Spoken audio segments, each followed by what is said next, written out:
আসসালামু আলাইকুম। কেমন আছেন সবাই? বলছি পাবনার অনন্ত বাজার থেকে।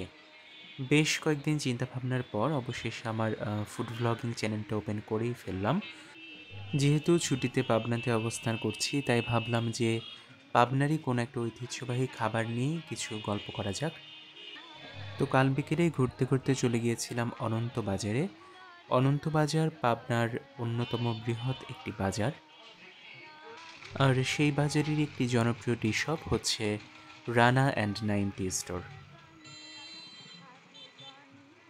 আমি যখন খুব ছোট অর্থাৎ একদম প্লে নার্সারিতে পড়ছি, তখন পাবনাতে খুব জনপ্রিয় একটি খাবার ছিল মালাই রুটি। এই যে আপনারা দেখতে পাচ্ছেন, ড্যাক ভর্তি পাবনার খাঁটি দুধের ওপর জমা সর, সেই সর বা মালাই এমন ছোট ছোট নরম পাউরুটির ওপরে সাজিয়ে পরিবেশন করা হতো সেই বিখ্যাত মালাই রুটি। আমাদের বাবারা যখন খুব ছোট ছিলেন বা আমরাও যখন ছোট, তখন পাবনাতেই আমাদের বাড়ির খুব কাছেই ছিল রামার দোকান নামে বিখ্যাত একটি দোকান, যেখানকার মালাই রুটি তখনকার পাবনাবাসীদের কাছে খুবই খুবই জনপ্রিয় ছিল। তো এবার পাবনাতে আসার পর থেকেই সেই ছোট্টবেলায় খাওয়া মালাই রুটি খাবার প্রচণ্ড ক্রেভিংস হচ্ছিল, আর সেই কারণেই খুব করে খুঁজছিলাম কোথায় আবার সেই পুরনো দিনের মালাই রুটি খুঁজে পাবো।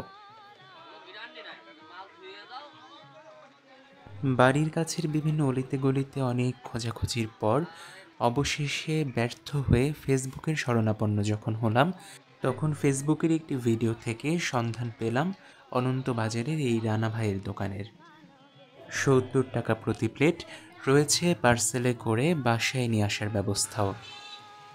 পাবনার ভোজন রসিক মানুষ অথবা অন্য জেলা থেকে আগত যে কোনো ট্যুরিস্ট ভাই বোন পাবনার ঐতিহ্যবাহী এই ভিন্ন ধরনের খাবারটির স্বাদ নিতে নিঃসন্দেহে ঘুরে আসতে পারেন অনন্ত বাজারের এই দোকানটি থেকে।